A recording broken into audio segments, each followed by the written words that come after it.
Okay, people, let's get started. So my plan for today is to do questions from the practice test. I'm also completely happy to answer any questions on any topics that you like. Again, the main thing I want is to prepare us for the midterm on Monday next week. So if you have questions, if you have particular things you want me to do, just speak up. Otherwise, I'll go through the ones that I've seen on the practice test that I think are the hardest. If you are comfortable to do so, please turn on your video. Otherwise, be ready with the icons, thumbs up or thumbs down. All right, let's start with question 1. So we have a whole bunch of series. We have, I don't know, we have 20 of them or something, and I'm not going to write them all down. I'm just going to do a few of them. But I'm not going to actually solve all of them. What I'd like to do is to somewhat quickly see what methods you think would be good to use, and if you choose the right method, then it's fairly straightforward to answer. So let's start with this guy.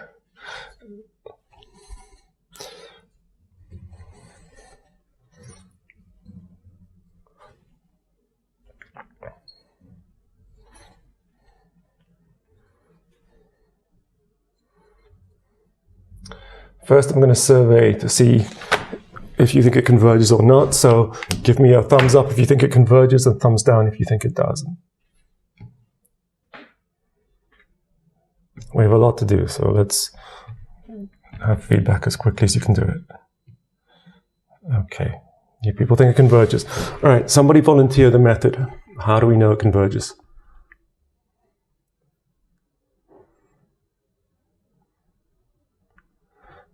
Yeah.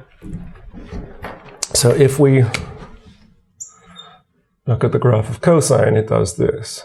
Oh, very bad graph.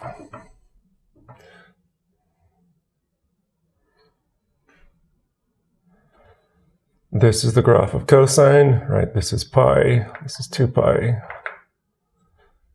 So this part, this cosine of pi n, when n equals 0, it's 1. When n equals 1, it's minus 1. When n equals 2, it's 1 again, right? So this turns out just to be minus 1 to the n, yeah? Because when n is 0, we have 1. When n equals 2, we have 1. When n equals 1, we have minus 1. So this is exactly what this thing is. So we can rewrite this thing as the sum n equals 1 to infinity minus 1 to the n over square root of 4n plus 1. And then it's just an alternating series. These terms here are definitely decreasing. They're going down to 0, and we're all good. Yeah. So this pretty easy, I hope. Let's do B. So there's many that you can solve in a similar way. And let me see if you identify the way. What about this thing? 2n plus 4n to the 3 plus 1 over n to the 5.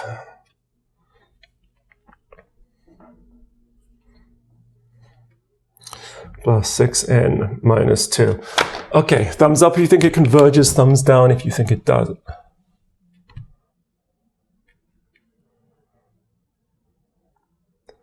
Okay, somebody else, tell me a method. What method would you use to identify this? And good, what would you compare it to? Maybe you can't read these indices, so oh no, that's perfect. You should get it right. This is 3, indeed. Yep, this ugly guy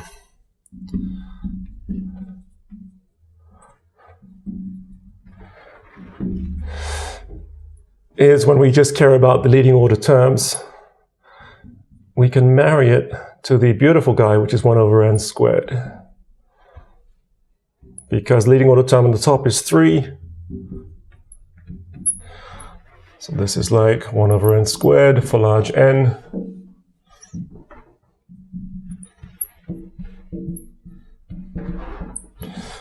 So marry it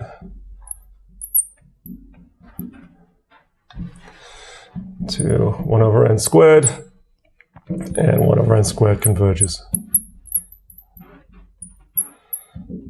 Yep.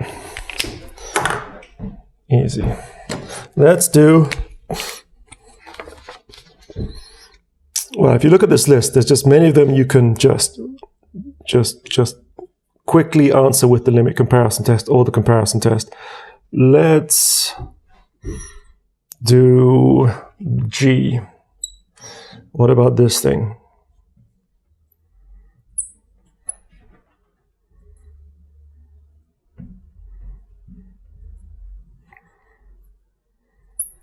Thumbs up if you think it converges, thumbs down if you think it doesn't. I'm seeing thumbs up. I'm not seeing, not everybody's responding. Please respond. Okay, give me a reason. Somebody else. Okay, good. That's good. That's correct. Is there another way? Is there another way? Or let me phrase that differently. Let me ask a different question, perhaps. Does this thing converge absolutely? Does this thing converge absolutely? So ignoring this sign structure flipping between plus and minus 1, does it converge absolutely? Thumbs up if you think yes. Okay, good. Give me a reason. I heard the ratio test from the mixture of answers. Yeah, if we apply the ratio test, so line and run this.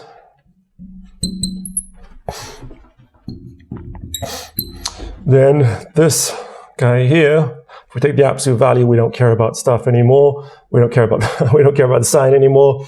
So then this term is going to be n to the 3, and then we'll have 2 over 5 to the n, like this. Yeah. So I'm going to test this with the ratio test. So absolute value of an plus 1 over an, we're going to have n plus 1 to the 3, 2 over 5 to the n plus 1 over n to the 3, 2 plus 5 over n, like this. And what's that going to be? Well, we're just going to have 1 power of 2 over 5, and then we're just going to have this n plus 1 over n to the 3 like this, 2 over 5. And this thing, as n goes to infinity, as you know, it goes to 2 over 5. So the ratio test is indeed the right thing to use. And the rationale is that once we've taken the absolute value signs, we see that we have this n to the 3 and this 2 over 5 to the n. If we just have 2 over 5 to the n, then it is just a geometric series, and then we know it converges. And the ratio test is identifying if a series in its bones is like a geometric series. So this n to the 3, even though it is making these terms get bigger as n increases, it's not affecting the very dramatic way this thing is going down to 0, because this 2 over 5 is going to 0 so much faster than n to the 3 is blowing up. So this n to the 3 is, you can just ignore it when you're multiplying it by something that's going down to 0, like a geometric series, going down to 0 exponentially, actually. Huh? So hopefully, with many of you looked at this and went, okay, I feel like this is basically a geometric series, and any polynomial thing I multiply by a geometric series isn't going to affect it. That's what you find out. Whenever you have anything which is like this, if you have any series like this, where you have r to the n, and then you have any polynomial thing you put next to it. So, like, suppose we have n to the 1000 plus n squared, like this. This thing is blowing up in a polynomial way, but this thing is decreasing like a geometric series. And this thing can't possibly stop or affect this thing in any serious way. When we do the ratio test, then on the top, we're going to have n plus 1 to the 1000 plus n plus 1 squared over n to the 1000 plus n squared times r. So Whoops. And this thing is an plus 1 over an. And this expression here is ultimately just going to tend to 1 because the leading order terms are going to be these guys, and we can just factor out the leading order terms, and we'll have that this entire expression tends to 1. And we can replace this by any polynomial. So anything here, any polynomial of n, p of n, isn't going to have any effect on this thing. Okay, and if you've done enough ratio test examples, you'll see that. So looking at this and taking the absolute value and seeing this, hopefully you rather quickly know that this thing is going to converge, and the tool to use will be the ratio test. Is that making sense, people? Yeah? Give me thumbs up if yes, thumbs up if thumbs down if no. Okay, let's do another. I'm seeing thumbs down. Okay, tell me why. What are we going to use to figure this out? Well, yeah, if we take the absolute value of this thing, then that isn't going to tell us it's not converging. So most of you think it's not converging. So we have series for which, if we took the absolute value, we can see that it doesn't converge. So look at this. If we look at this series,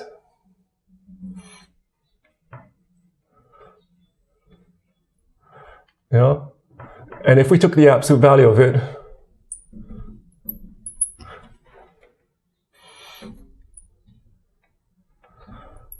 we get this, which doesn't converge. But we can't conclude from the fact that the absolute value doesn't converge that the series itself doesn't converge, because this guy does converge. It's just a classic example for not in any series. You know? So this principle that if the absolute value of the series converges, which means if it converges absolutely, means that it converges, is only good to show convergence of the series. Yeah? To show non-convergence of the series, then it doesn't help at all to show that the absolute value converges. Let me draw the picture. It's very helpful that you said that, so thank you very much.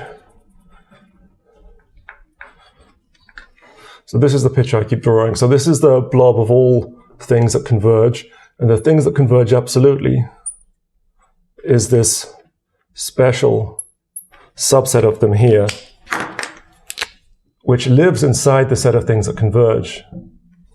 Yeah. These things here converge. But there are guys that converge but don't converge absolutely, and those converge conditionally, which is one of those guys here. Yeah? So if you show something doesn't converge absolutely, it can still be one of those guys that converges, but not absolutely, i.e. one of those conditionally converging guys. You see what I mean, people? Okay, perfect. So that's not the tool for this guy. What tool should we use?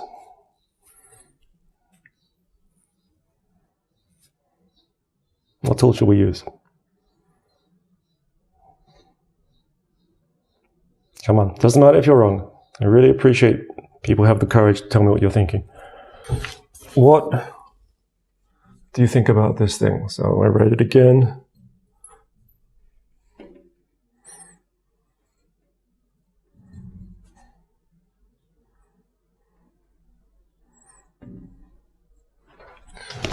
Thumbs up, you think it converges. Thumbs down if you think it doesn't. Okay. Indeed, so by divergence test,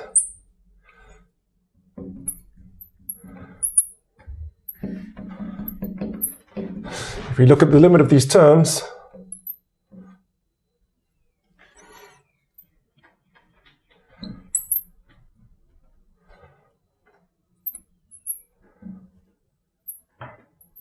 how do you know it's not going to 0?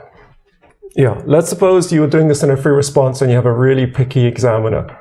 Well, how would you further underline that so they can't complain that you don't understand why?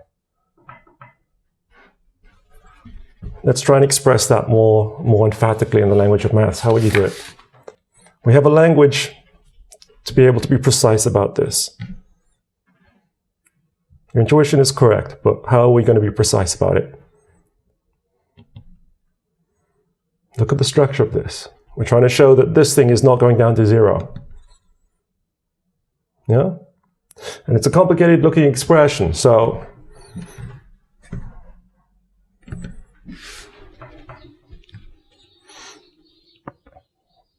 yes, I mean, I see exactly what you're saying. You're saying that this thing in its bones is like 9n over 8n.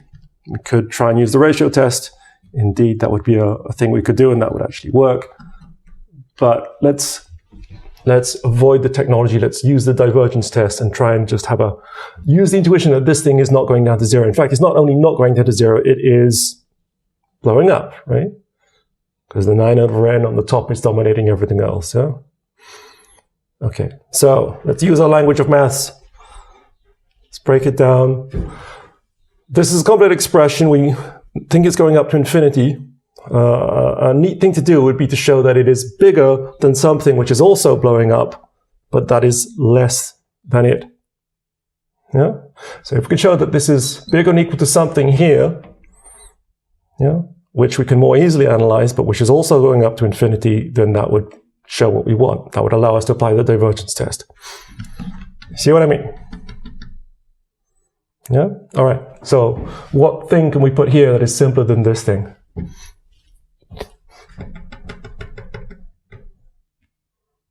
No, because 1 over 5 to the n is going down to 0. So it's a good try. That inequality is correct, but that's going too far.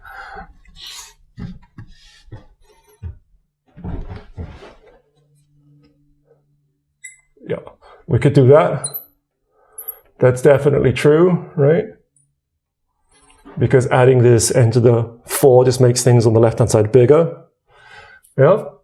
Okay, so that thing is easier to understand, but we could make life even easier. What can we bound this thing from below by? What inequality like this do we have? And we also have this.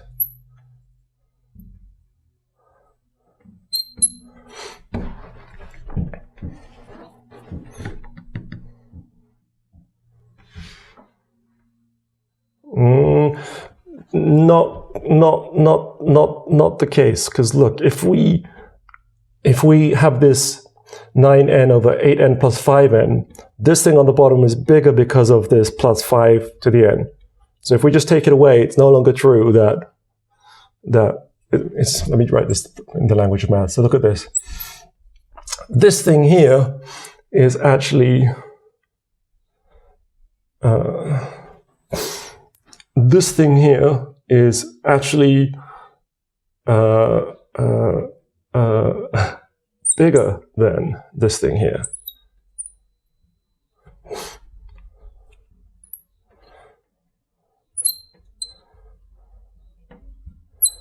Because adding this 5 to the n on the bottom makes the denominator bigger, so it makes this entire expression smaller than this expression. So if we just drop the 5 to the n, we're going the wrong direction, because we want to find something underneath this that it's still blowing up, and this guy is not going to do it. It's bigger rather than smaller. No? But good try. I do want to get something like this, though. Is there something like this that I can put on this side? So the way to do this is to make, if we're going to leave this thing on the top alone because it's nice, is there an adaptation we can make to the denominator so that the denominator becomes bigger? If the denominator is bigger, then the whole expression is smaller, and we're trying to find something smaller, which is still blowing up. So can we replace the denominator by something simpler that does it?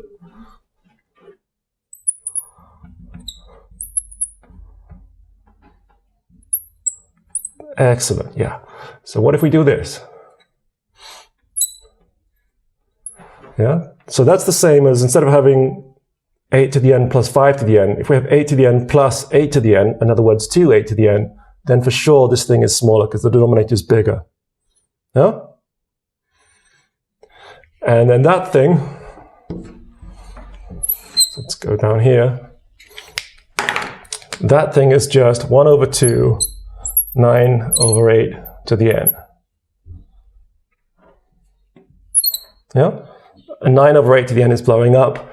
So we have that this guy is less than equal to, sorry, is bigger than equal to this guy. Let me write the entire thing. So 9 to the n plus n to the 4 over 8 to the n plus 5 to the n is bigger than equal to 1 over 2, 9 over 8 to the n. And then we have the divergence test, because 9 over 8 to the n is definitely blowing up. It's a number bigger than 1 taking to an increasingly high power, it's blowing up. So if you write this, there's no way that your examiner can say you don't know what's going on. You've completely nailed it down. You have an airtight case that you have shown what is necessary. So 9 to the n over this thing goes to infinity as n goes to infinity. So it does not converge by divergence test.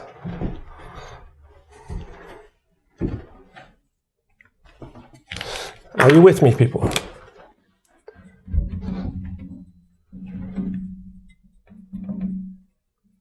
Yeah? Okay, good. So when I said try and be more precise, express your idea more precisely in the language of math, that's what I meant. So the idea is that this thing is bigger than this thing just because we dropped the 4 over n. That's our first observation. And our second observation is that this thing here is bigger than a half 9 over 8 to the n, because we just replaced this 5 to the n by 8 to the n. So when you are telling me that this expression blows up, in your head, you are somehow comparing it to 9 over 8 to the n, because those are the dominant terms. So that's what your intuition is saying. And all we did here was we just made that more precise. We expressed that intuition, that idea more precise in the language. Yeah, cool. And that's one of the things that you particularly need to learn, is to express your ideas in this language. We are learning a language amongst other things. And with this, then there's no doubt. So it's clarifying for whoever you're trying to explain or convince your idea to. It's also clarifying for you to make sure that you're correct. And this is the way I think is the simplest way to do it. So I did this rather carefully, but you can do this rather fast if you get used to doing this kind of thing. You believe it's diverging, you think it's blowing up, find something underneath it that it's blowing up, and then you're done. You could also apply the ratio test and just plug things out in and try and simplify it, and that would work too, but it's a little bit longer. Cool. That's what I hope you've been doing. And if you haven't been doing it, it actually won't take you that long to get very good at this, because there are only a few basic principles you have to absorb, like the one I just talked about, and then that does really everything. All right, let's look at this one, question 5. Look at these following series. The sum n equals 1 to infinity, log n to the minus a third over n. That's the series I. This thing, the sum 1 over n log n squared. I. This is the series n equals 1 to infinity, 1 over n log n. And our question is, which of these converge? So tell me which converge, tell me why. Let me do a survey sample. Thumbs up if you think I converges, thumbs down if not. That's n here. All of these are underneath n. So this is log n to the minus a third times n. This is 1 over n log n squared, and this is 1 over n times log n. Okay, once again, thumbs up if I converges, thumbs down if not. You people are thinking thumbs down. Okay. Thumbs up if I2 converge, if I converges, thumbs down if not. You people are thinking you're thinking it does converge, thumbs up if this converges, thumbs down if it doesn't. Good. Okay, we're almost out of time, but let's keep going. All right, give me the reason. How do we understand the first one? What method do we use?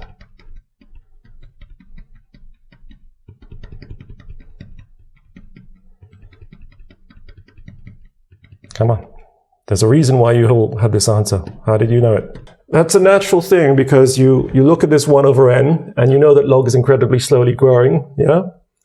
But if we look at this, then what is this guy? This is log of n, the 1 over 3 to the n.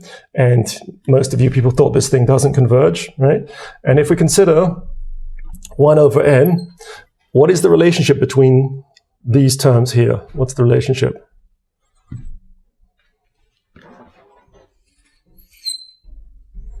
All right, the first one is, yeah, because log n, even though it's growing very slowly, it's still growing, right? So this thing is smaller than this thing for large n. Yeah? Does that help us conclude that the series here is diverging? Does that help? It doesn't help us, right? Because if we have something which is underneath a series that is diverging, right? So this is 1 over n, which is diverging. And if we have something underneath it, it doesn't tell us anything. Yeah, it might still be diverging or it might converge. Yeah. So it's a natural thing to look at the 1 over n structure here and go, okay, that's the dominant thing. But unfortunately, the relationship is the wrong way around. If we think it diverges, then it doesn't help to compare it to 1 over n. You see what I mean? Yeah? Just do the integral test. Yeah? So the reason we want to do the integral test is because this thing is right on the edge of being something that either diverges or converges because it's so close to 1 over n. So there isn't a way to compare it. There isn't a natural thing to compare it to. It's just too sharp. It's just too on the edge.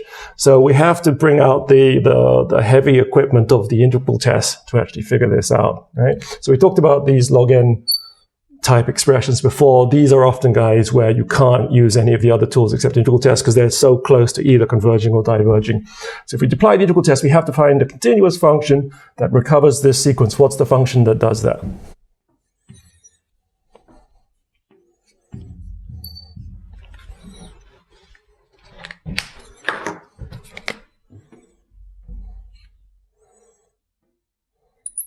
Excellent. This is the guy that does the thing we want, right? It's a continuous function. Is it decreasing? It's decreasing because as x increases, x increases, and as x increases, log x is increasing. So the product on the bottom is definitely increasing. So it's definitely decreasing, yeah? No need to do derivative or anything. This is definitely decreasing. So it has the conditions to apply the integral test. And we can start from any number. Let's start from 2. So we want to consider this expression, or this improper integral of type 1. And if this thing converges, then our series converges, and if it doesn't, then it doesn't. Okay, how are we going to integrate this thing?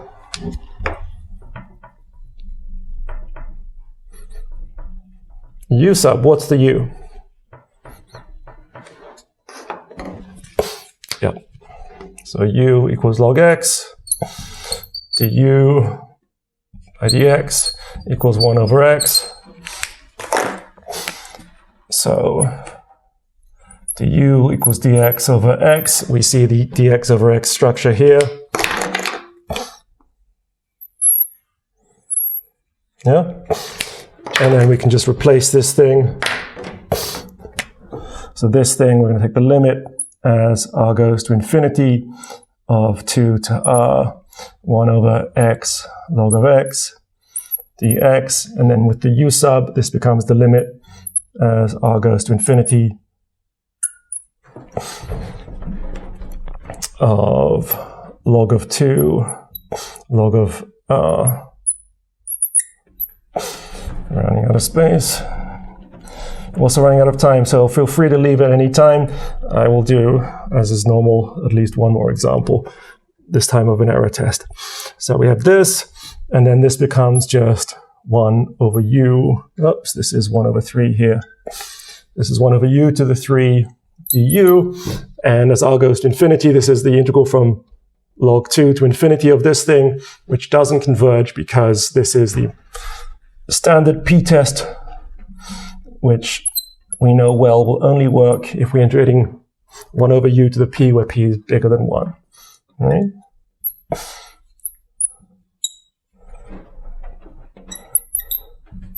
And this thing diverges by the p-test. Yeah? Thumbs up if you're with me. Cool. So the integral test is indeed the way to get this answer. This thing is diverging. Okay. What about this guy, I? Does this converge or diverge? Thumbs up if you think it converges. Thumbs down if you think it diverges. Let's see, thumbs up. Okay, tell me why. Tell me why. I'm going to raise part of the board. Tell me why.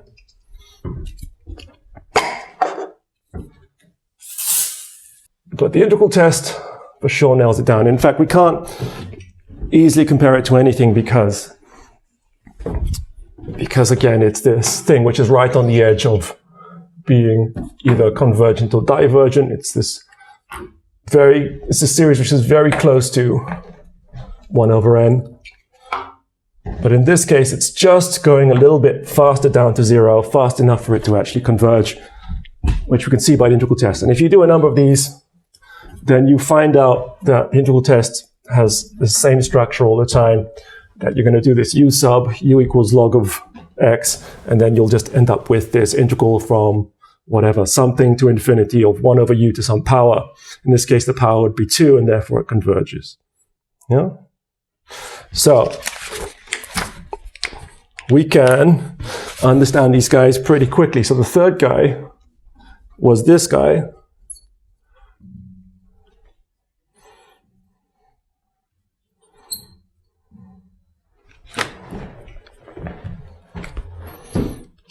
Does this thing converge?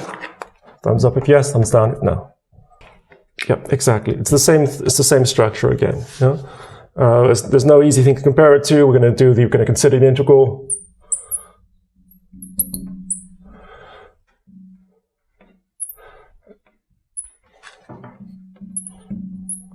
We do the u sub as before, and then this becomes the integral from log 2 to infinity of 1 over x, 1 over u, which diverges. So a rule of thumb is that when you have 1 over n and then something like log somewhere, nothing else is in play, you're most likely going to have to do the integral test. Yeah? Sometimes there's another way, but that tends to be the way because, again, it's so close to 1 over n, there's no neat thing out there for us. All right, let's do question 11. Look at this, the sum from n equals 1 to infinity, minus 1 to the n, 3 to the n, over n, 2 to the n, and that's our first series, S1, and our second series, S2, is this guy. Tell me about S1. Does it converge or not?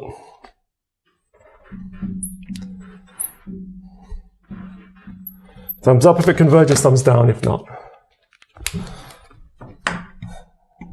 Thumbs down. All right, give me the reason. No. No, it wouldn't. All right. Someone who thinks it doesn't converge, tell me why. What I think you mean is that 3 to the n is much faster growing than 2 to the n. Yeah? Yeah. So this thing is in its bones like 3 to the n, start again, is like 3 over 2 to the n. We have this alternating thing here, which sometimes means that the thing will converge conditionally, if not absolutely. But in this case, we know it's not going to converge in any sense because of what? So we could apply the ratio test, and then that would tell us it does not converge absolutely. Yeah? But this thing doesn't converge in any sense.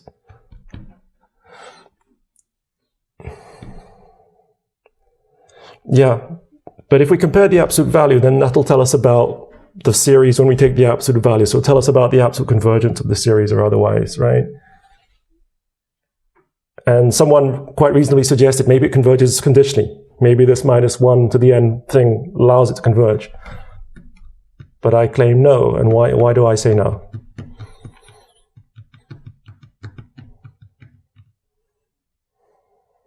Exactly, yeah. So this is an alternating series, and if we look at these terms, so this is minus 1 to the n, Bn, where Bn is 3 to the n over n 2 to the n.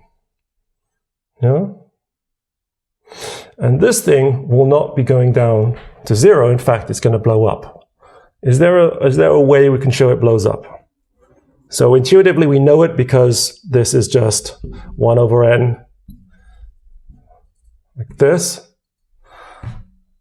But how could we nail this down so no one complains about it? How could we nail this down? Imagine this is a free response. You have a very skeptical examiner. How are we going to nail this down?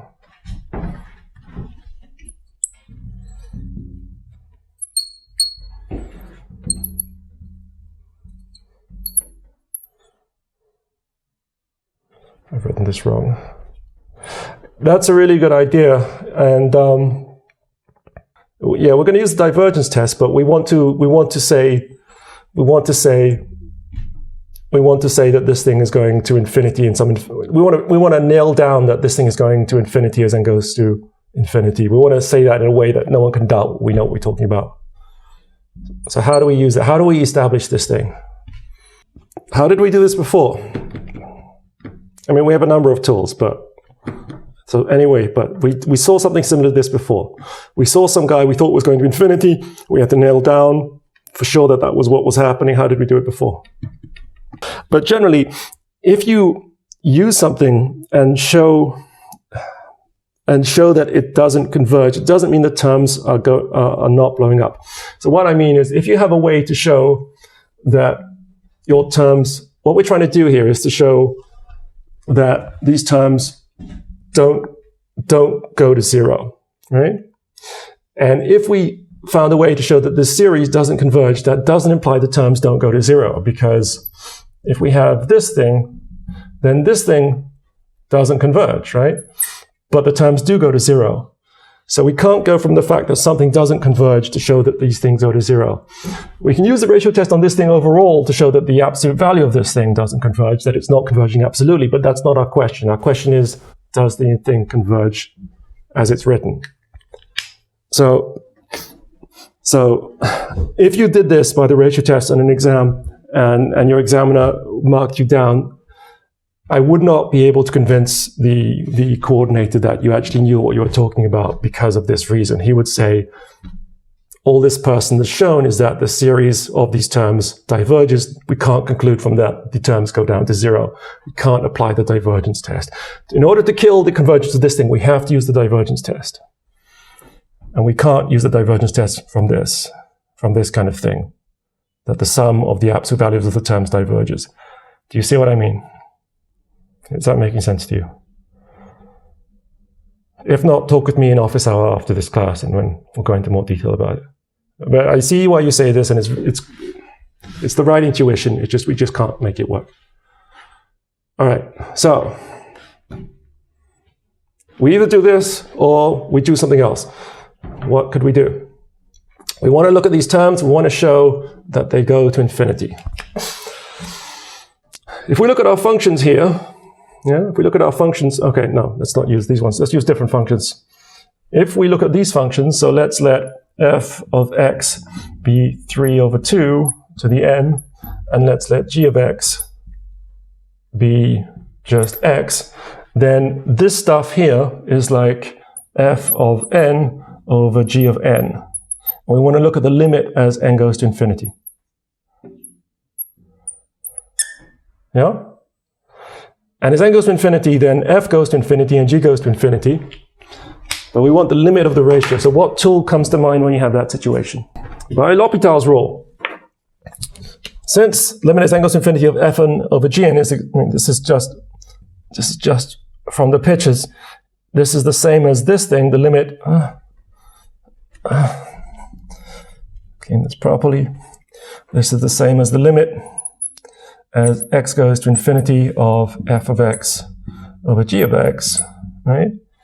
And this is infinity over infinity. We could just differentiate them. It's the limit as n goes to infinity, f prime of x over g prime of x, right? And then what's that? If we differentiate the top, then this is the exponential function, right?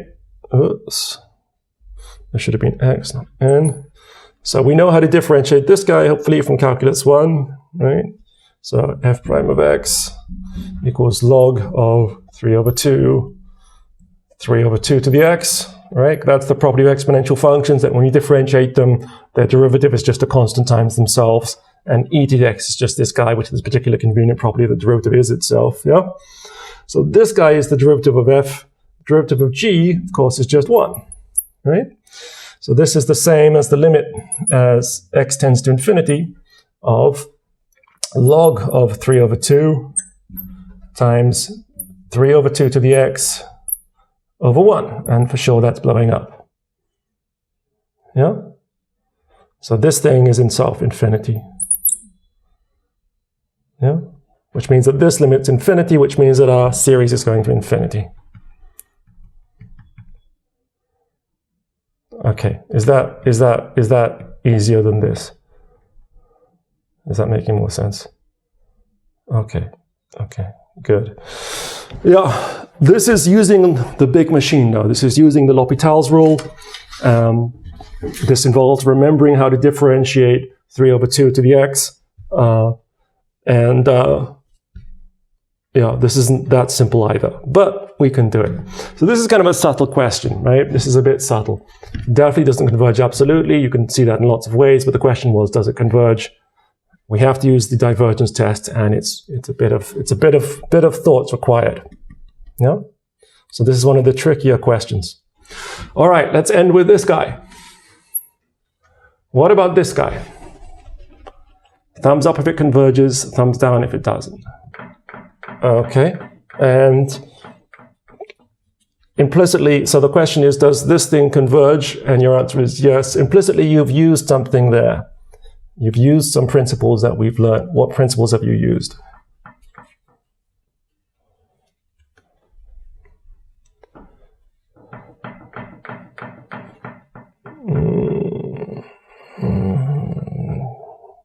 You have used the comparison test for sure, yeah.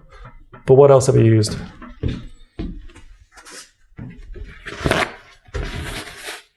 Perfect. It's not a test, it's a theorem. It's a theorem that if something converges absolutely, then it converges. Yeah? Something converges absolutely, then it converges. So implicit in what you said was that you said, okay, let's not care too much about this sign because it's just between -1 and 1. And as you say, this n squared is going down to 0 fast enough. So if we just consider the absolute value, then we have something that for sure converges because it's less than 1 over n squared. So that's where we use the comparison principle. Yeah? So let me write that in the language. So we see that the absolute value of sine of n over n squared is less than 1 over n squared. Yeah? And the sum of 1 over n squared converges.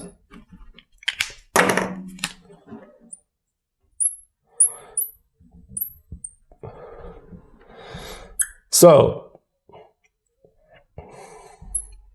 sum n equals 1 to infinity of absolute value of sine of n over n squared converges by the comparison test.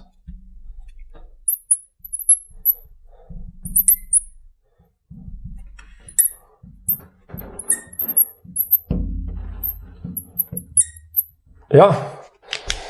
Okay, but we're not done. If you just wrote that, that's not enough, because all that says is that this thing converges absolutely. But if something converges absolutely, it converges, right? This is this picture again. This is all the things that converge. The things that converge absolutely is some subset inside this. So converge absolutely. Yeah? So since absolute convergence implies convergence, and definitely not the other way around, we have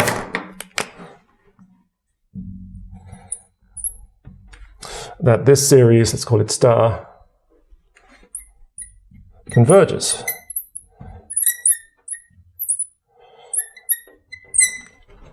And there's not another way to do this. We can't use the alternating series test. Tell me why. Why can't we just use the alternating series test?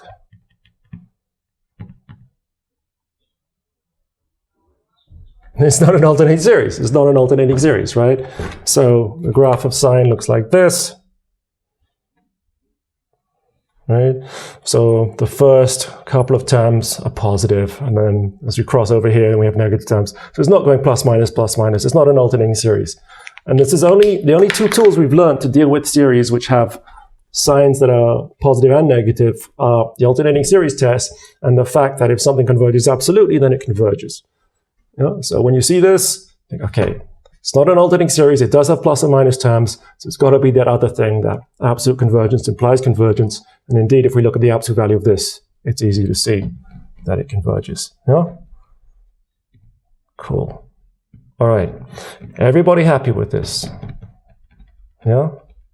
Keep doing these examples, and you will get very good at this. You'll have no problems on Monday. But as you can see, even guys that look fairly innocent, where you have a good idea what's happening, you sometimes have to work hard to actually nail it down, to convince the examiner. So everybody seems to be doing very well identifying if it's converging or not converging. The intuition is there, but actually being able to explain that in detail, to justify that, that's something that's a bit harder. Make sure you can do that. All right, stick around if you have any questions for the office hour. Otherwise, I will see you next week. Have a great week.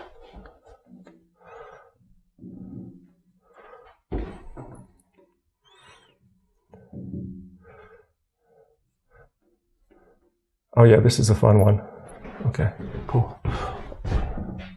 All right, so indeed, this n squared is a real pain, the natural thing. Whenever you have anything to an n, is to take the root test. It's positive terms, so no need to worry about different kinds of convergence.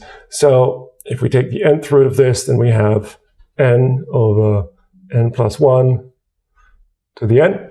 Yeah. Let me actually write this, because would it be okay if I post this on the video as well? Because it might be helpful to other people. All right, so we have this thing, and sure enough, this is indeterminate form because this, as we tend to infinity, is just 1 to the infinity. Yeah? And then it's an issue about what happens at what rate. If this thing tends to 1 fast enough, then 1 to some large power is just 1. Yeah? But this thing is always less than 1, so if it's not going to 1 fast enough, then any number which is less than 1 to a very high power is going down to 0. Yeah? So this is a battle about what happens faster, yeah? Which is what indeterminate forms are about. Yeah? So the main tool is L'Hopital's rule. Yeah? And so in Calc 1, in my Calc 1 class, we studied this, an example very similar to this.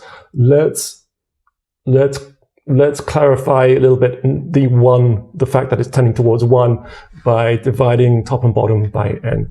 So if 1 over 1 plus 1 over n, like this. Yeah? So then we really see it's tending towards 1 itself. And then there is no simple way to do this. You're going to have to really use L'Hopital's rule. So let's write this as a function. So let's write f of x equals 1 over 1 plus 1 over x to the x. Yeah, so f of n is producing exactly the thing that we're interested in.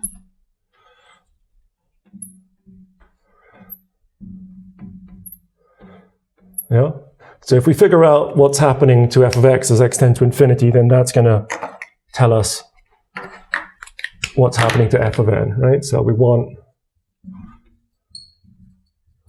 the limit as x goes to infinity of f of x. Yeah? But now we're in the territory of L'Hopital's rule. So when we have this, then the natural thing to do is to consider log of f. So log of f of x, because whenever we see a function to the power of another function, we want to apply logs to pull it down. like this, yeah? And then if we try and consider what's the limit of this thing, so the limit as x tends to infinity of x over log of 1 over 1 plus 1 over x, what happens to this? Well, as x tends towards infinity, this is just tending towards log 1, right? Because the bottom is tending towards 1. And log 1 is 0, but x itself is tending towards infinity. So now this is a battle between 0 times infinity. It's a 0 infinity form, right? 0 times infinity form. And let me perhaps emphasize that limit as x goes to infinity, f of x, this is 1 to the infinity form. So if you look back on your L'Hopital's rule notes, this is like the final stuff we learned about, or hopefully you learned about on that section. So 0 to infinity form is easier to handle because we can think of 0 as being 1 over infinity. This is very roughly, obviously don't do arithmetic with infinity.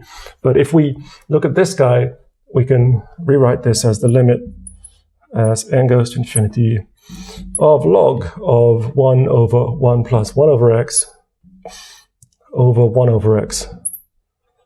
Yeah? And then when we do that, then as x goes towards infinity, then this will be of the 0 over 0 form, which is exactly L'Hopital's rule situation. Yeah? Cool.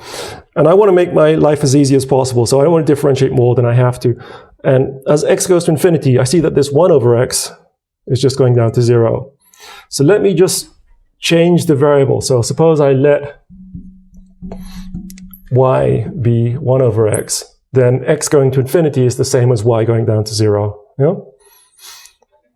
So then this limit becomes, let's call this thing star,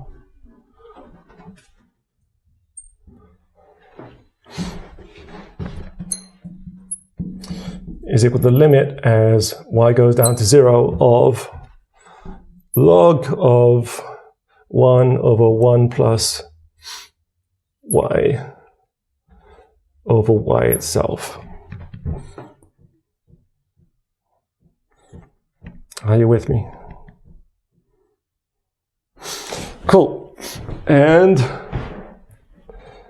now we just do the differentiation. So if we differentiate the top, so we differentiate log, we're going to have 1 over 1 plus 1 over y. And then differentiating this inner function,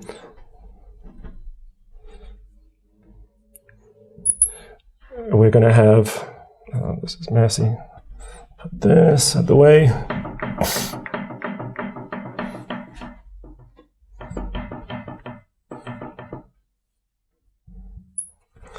So that's the derivative of the outer function applied to the inner function, which is this thing.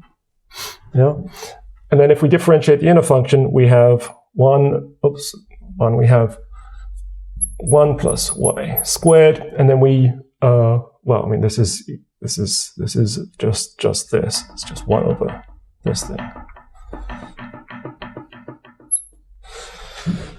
Because it's the chain rule, so the outer function is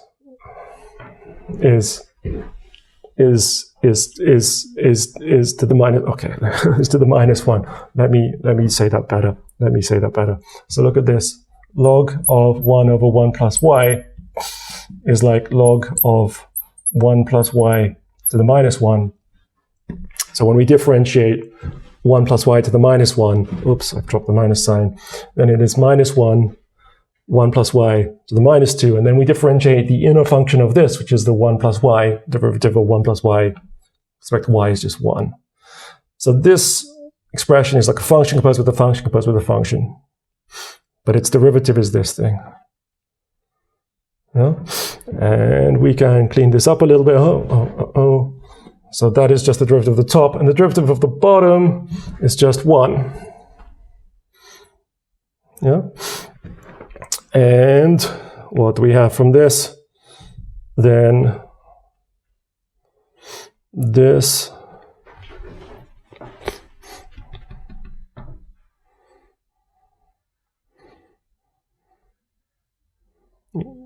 yeah, I'm just surprised by the negative sign.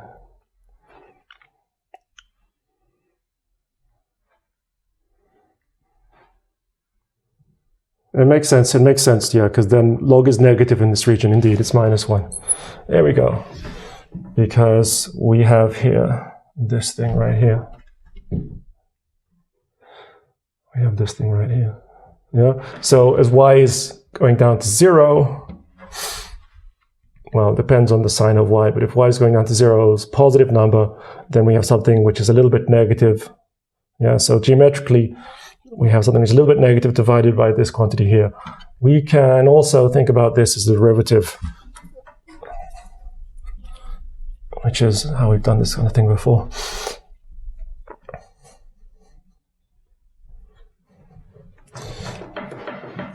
Or if we look at this expression here, log of 1 over 1 plus y over y, then that's the same as log,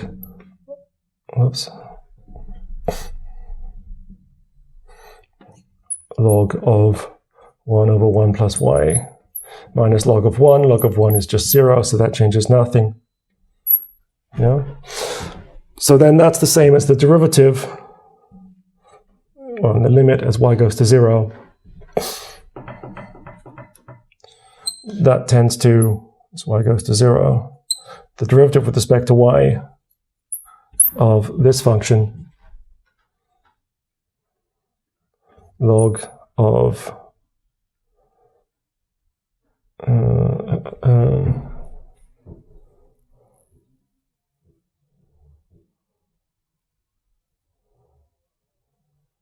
log of 1 over 1 plus y, but evaluated at y equals 0. But then that gives us exactly the same. That's the same thing as this thing. So it doesn't actually save any work because we still have to differentiate this expression. Okay, so forget about this. It gives you the same answer, but it doesn't save any work. All right, so we have that the limit of log of f of x is -1, but we actually want the limit of this thing.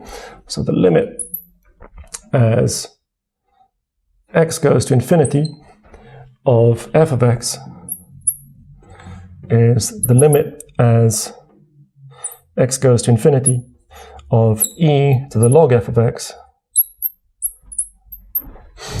And again, by continuity, we can just pass this through. So that's equal to e, the limit as x goes to infinity log f of x. And the limit of log f of x following this long chain here is -1. So this is e to the -1. This is e to the -1.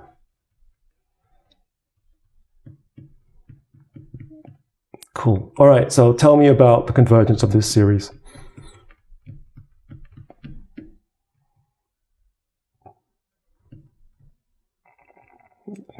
It converges because, yeah, so morally speaking, this series here is like e to the -1 to the n. Yeah? So let me erase some space somewhere. Yeah, let me erase this stuff because it didn't help anything.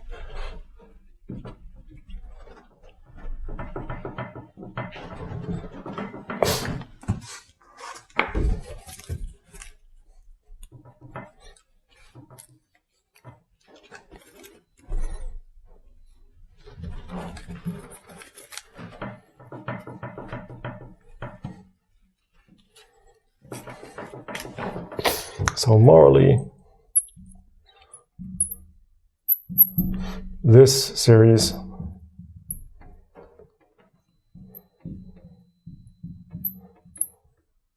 is like the series n equals 1 to infinity e to the -1 to the n, which is a geometric series converging because e to the -1 is less than 1. Yeah? So it's kind of interesting. So as you look at it now, it looks nothing like this thing. Yeah? But this lengthy calculation here says that underneath it, the real structure of this thing is actually this thing. This guy is basically this series with some unimportant details. Yeah? And if we think more about it, what is going on, what's making this work, is that this n squared on the top is actually going fast enough to infinity so that this number, which is less than 1, is being pushed down as we keep multiplying it by itself over and over again.